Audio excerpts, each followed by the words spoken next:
हिमाचल प्रदेश की सड़कों को इस वर्ष के अंत तक गौवंश मुक्त बनाने के लिए गौ सेवा आयोग ने प्रयास तेज कर दिए हैं। अब तक प्रदेश में 221 गौशालाओं में 20,000 से अधिक पशुओं को आश्रय दिया जा चुका है। प्रदेश में 5 गौ अभयारण्यों का निर्माण भी किया जा चुका है। यह जानकारी हिमाचल प्रदेश गौ सेवा आयोग के उपाध्यक्ष अशोक शर्मा ने रामपुर में गौशाला के निरीक्षण के दौरान दी। हिमाचल प्रदेश गौ सेवा आयोग प्रयास कर रहा है कि इस वर्ष के अंत तक प्रदेश की सड़कों से लावारिस छोड़े गए सभी पशुओं को उठाकर आश्रय स्थलों में पहुंचाया जाए, ताकि सड़कें गौवंश मुक्त किया जा सके। इस बात की जानकारी हिमाचल प्रदेश गौ सेवा आयोग के उपाध्यक्ष अशोक शर्मा ने रामपुर क्षेत्र की गौशालाओं के निरीक्षण के दौरान दी। उन्होंने बताया कि जब फरवरी 2019 में गौ सेवा आयोग का गठन हुआ, उस समय हिमाचल प्रदेश में 102 गौशालाएं चल रही थी और उनमें 6,800 पशु रखे गए थे।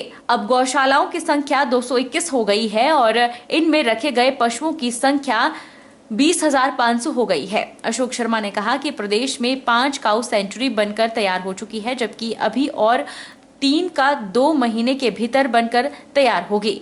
उन्होंने बताया कि हिमाचल प्रदेश के मुख्यमंत्री और पशुपालन मंत्री दोनों ही गौओं को लेकर गंभीर हैं। उनके दिशा निर्देशानुसार गौ सेवा आयोग लगातार प्रयास कर रहा है।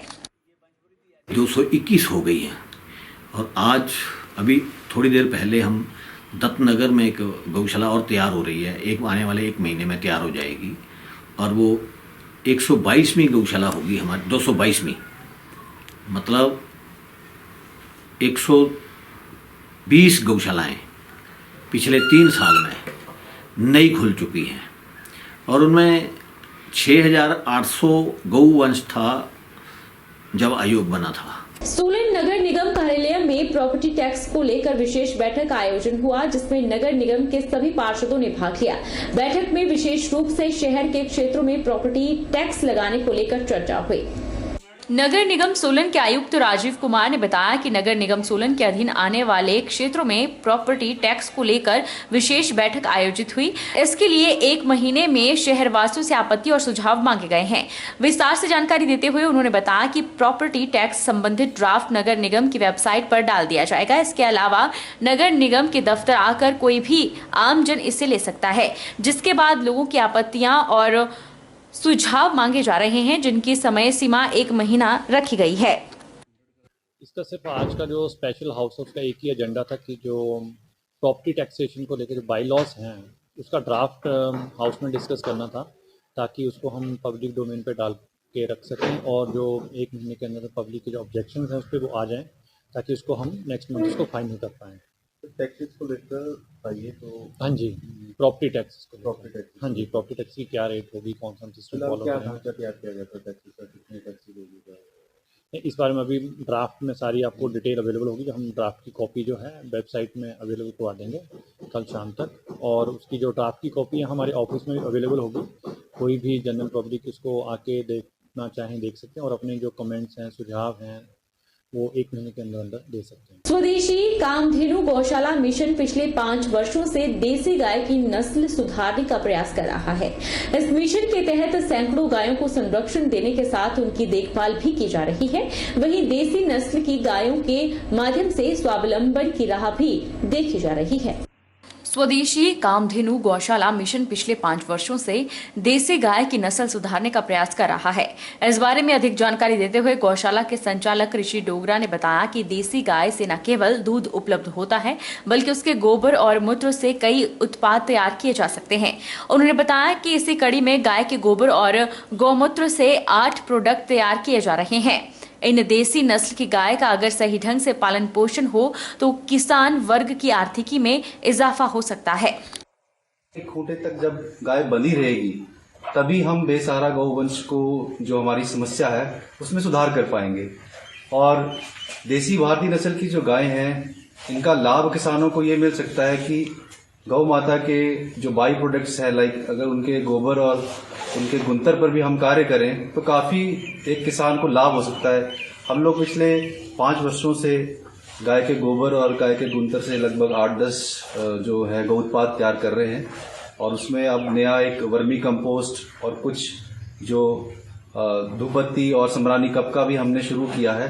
तो ऐसे बहुत सारी चीज़ें हैं जो हम कर सकते हैं और देसी नस्ल की जो गाय हैं इनके द्वारा हम एक किसान को समृद्ध किसान बना सकते हैं। कि डोगरा साहब आज से पहले एक बहुत ही कुशी प्राइवेट नौकरी में थे, लेकिन उस नौकरी को छोड़कर आत्मनिर्भर भारत के सपने को साकार करने के लिए ये यहाँ पर आए।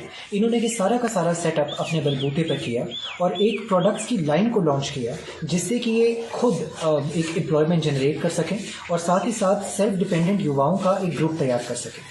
साथ ही साथ दूसरी चीज़ जो इसमें निकल कर आती है वो ये है कि आज जब हम सड़कों पर जाते हैं और अलग अलग प्रकार की बेसहारा बूढ़ी गायों को देखते हैं तो उन्हें देखकर मन में एक बहुत एक बुरा लगता है। देखकर ये लगता है कि काश कोई ऐसा सिस्टम होता, कोई ऐसा मॉडल होता जहाँ पर जब दुधारू गाय का दूध खत्म हो जाता है उसके बाद भी उसको एक तरह से यूटिलाइजेशन का एक तरीका रहता। तो मुझे लगता है कि जो मैन्युफैक्चरिंग प्रोसेस डोगरा साहब ने इजाद की है, जहाँ पर ये गाय के मूत्र से और गाय के गोबर से अलग अलग प्रकार के प्रोडक्ट्स तैयार कर रहे हैं। धूप है जिनमें उपले हैं और बहुत सारे ऐसे प्रोडक्ट्स हैं जो कि हर घर में यूज़ हो सकते हैं। यदि हम इस तरह की चीज़ को एक बेसिक लेवल पर, ग्राउंड लेवल तक लेकर जाएं, हर गरीब किसान को ये सिखाएं कि उसकी गाय को हम किस तरह से एक सस्टेनेबल बिजनेस मॉडल के रूप में परिवर्तित कर सकते हैं, तो शायद हम सड़कों पर घूम रही बेसहारा गायों का जो एक मुद्दा है उसे भी धीरे धीरे उसका समाधान कर पाए। अखिल भारतीय विद्यार्थी परिषद नूरपुर इकाई द्वारा लावण्या को इंसाफ दिलाने के लिए कॉलेज से लेकर चौगान बाजार तक रैली निकाली गई और तमिलनाडु सरकार का पुतला जलाया गया। इकाई सदस्य अमित शर्मा ने कहा कि विद्यार्थी परिषद की मांग है कि जल्द से जल्द तमिलनाडु सरकार दोषियों पर कार्रवाई करे और जो लोग धर्म परिवर्तन के विरोध में खड़े हैं उनको प्रताड़ित करना बंद करे। अखिल भारतीय विद्यार्थी परिषद के देश प्रदेश के कार्यकर्ता जो इस मुद्दे को लेकर के आंदोलन कर रहे थे तब उनको जेल में डाला गया। अखिल भारतीय विद्यार्थी परिषद की राष्ट्रीय महामंत्री सुश्री नीतू त्रिपाठी जी को 8 दिन के लिए जेल के अंदर रखा, जो कि बिल्कुल निंदनीय विषय है।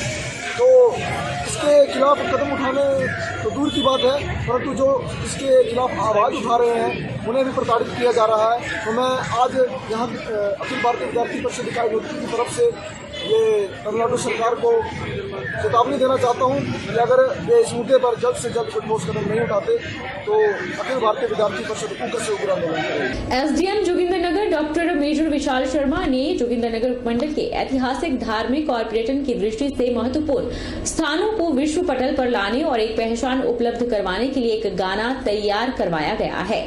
इस गाने की वीडियो शूटिंग जोगिंदरनगर के ऐतिहासिक स्थल शानन से शुरू हुई। जोगिंदरनगर उपमंडल में तैयार गाने की वीडियो शूटिंग का एसडीएम जोगिंदरनगर ने शुभारंभ किया। इस गाने को जोगिंदरनगर क्षेत्र की ही प्रसिद्ध गायिका जॉनी ठाकुर ने अपने स्वर दिए हैं। वीडियो एल्बम के माध्यम से इस गाने में जोगिंदरनगर उपमंडल के सभी प्रमुख स्थलों को शामिल करने का प्रयास किया जाएगा। एसडीएम ने कहा कि जोगिंदरनगर उपमंडल में ऐतिहासिक और धार्मिक महत्व के साथ साथ पर्यटन की दृष्टि से कई अहम स्थान मौजूद हैं। ऐसे में इन स्थलों को पर्यटन की दृष्टि से विश्व पटल पर लाने और लोगों को जानकारी उपलब्ध करवाने की दिशा में जोगिंदरनगर प्रशासन लगातार प्रयासरत है, ताकि न केवल पर्यटकों को इन स्थानों के बारे में जानकारी उपलब्ध हो सके बल्कि वे इनका भ्रमण भी कर सकें। इस गाने को वीडियो के साथ जल्द ही लॉन्च किया जाएगा ताकि गाने के माध्यम से लोग मनोरंजन के साथ साथ यहाँ के प्रमुख स्थानों के बारे में भी जानकारी हासिल कर सके। हमारे लिए खुशी की बात है और गौरव की बात है कि हमारे अपने एरिया जोगिंदरनगर के लिए सर ने जो एक बहुत अच्छी पहल शुरू करी है ऐतिहासिक स्थलों को पर्यटन की दृष्टि से उभारने के लिए। इसमें हमें मौका मिल रहा है अपने क्षेत्र को बढ़ावा देने के लिए, तो इसमें हमें बहुत खुशी महसूस हो रही है। और नेर महिला मंडल की जितनी भी महिलाएं हैं यहाँ पे काफ़ी दिनों से लगी हुई तैयारियों में, और ये हमेशा जो है बढ़ावा देने के लिए, जोगिंदरनगर के पर्यटन के लिए बढ़ावा देने के लिए इन्होंने भी जो है काफ़ी योगदान दिया है। Himachal Pradesh corporate sector retire coordination committee की बैठक ज्वालामुखी के अग्रवाल सराय में प्रदेश अध्यक्ष ठाकुर देवीलाल की अध्यक्षता में संपन्न हुई। बैठक में सभी सदस्यों द्वारा भाजपा सरकार द्वारा पेंशन योजना लागू न करने के लिए कड़े शब्दों में सरकार की निंदा की गई और रोष भी प्रकट किया गया। Himachal Pradesh corporate sector retire coordination committee के प्रदेश अध्यक्ष देवी लाल ठाकुर ने बताया कि वर्तमान मुख्यमंत्री जयराम ठाकुर उस दौरान पार्टी के अध्यक्ष थे। उन्होंने उस समय में पेंशन योजना को लागू करने के लिए कर्मचारी को आश्वासन दिया था, लेकिन अभी तक लागू नहीं हो पाई। उन्होंने बताया कि मई 2003 में भाजपा सरकार के पूर्व मुख्यमंत्री प्रेम कुमार धूमल ने कॉर्पोरेट फंड के लिए 3 करोड़ रुपए जारी किए थे। उसी से ही सेवानिवृत्त कर्मचारियों को पेंशन मिलनी शुरू हुई थी। इस अधिसूचना से भिन्न भिन्न निगम और बोर्ड के कर्मचारियों को पेंशन योजना का लाभ मिलना शुरू हो गया था, जिनकी संख्या लगभग 1400 से 1700 के बीच थी। अब लगभग 6730 कर्मचारी अधिकारी इस योजना से वंचित हैं। इस पेंशन योजना का लाभ न देकर सरकार ने धोखेबाजी की है। संगठन की मांग है कि 31 मार्च तक पेंशन योजना का लाभ बकाया बचे अधिकारियों कर्मचारियों को तुरंत दिया जाए, नहीं तो वे संघर्ष का मार्ग अपनाने के लिए मजबूर होंगे। आज हमारी जो कांगड़ा में बैठक थी ये रिगार्डिंग हमारी जो 1998 की पेंशन है उसके बारे में थी, क्योंकि वर्तमान सरकार ने अभी तक हमारे से कोई बातचीत नहीं की है और ये पेंशन जो है हमारे उसमें हजारों कर्मचारी इसमें इन्वॉल्व है। कई बार भारतीय जनता पार्टी ने अपने घोषणा पत्र में दिया है, 7 में भी 17 में भी दिया है, लेकिन उस पर वर्तमान सरकार कोई ध्यान नहीं दे रही है। तो हम मीडिया के माध्यम से माननीय मुख्यमंत्री से आग्रह करना चाहते हैं कि हमारी जो मांग पेंशन की है और आपके अध्यक्ष होते हुए हमें दी गई है उसे आप तुरंत लागू करें, तुरंत पेंशन की घोषणा करें। जो भी इसमें कमी बेसी होगी, लेन देन होगा, कमी घाटा वाधा होगा, उसको करने के लिए हम तैयार हैं आपके साथ। अदरवाइज जो हमारे रिटायरी कर्मचारी हैं वो सभी शिमला की ओर कूच करेंगे और बिल परिवार करेंगे। आपसे पुनः अनुरोध है कि 99 में जो पेंशन आपकी सरकार ने हमें दी थी उसको आप तुरंत लागू करें, अन्यथा संघर्ष के लिए सभी जो हमारे यहाँ बैठक हुई उसमें निर्णय ले लिया गया है कि हम वित्त परिवार जो है शिमला को कूच करेंगे।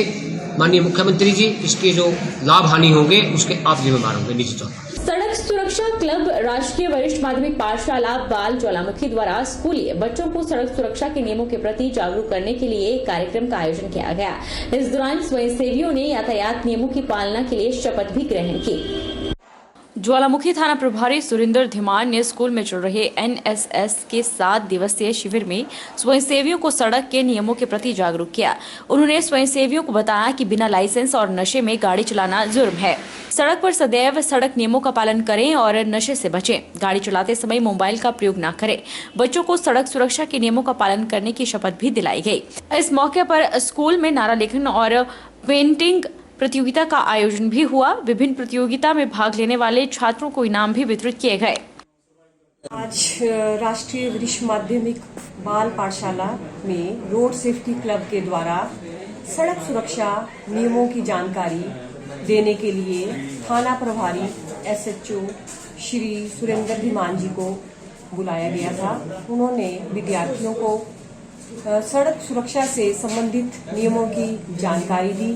इस मौके पर बच्चों को रोड सेफ्टी से संबंधित शब्द का भी जो है वो दिलाई गई और विद्यार्थियों के लिए 2 जो प्रतियोगिताएं थी उनका आयोजन किया गया, जिसमें पोस्टर मेकिंग और स्लोगन राइटिंग थी और विद्यार्थियों को इनाम भी जो है वितरित किए गए। वक्त चला है छोटे से ब्रेक का। ब्रेक के बाद फौरन लौटेंगे। आप बने रहिए हमारे साथ।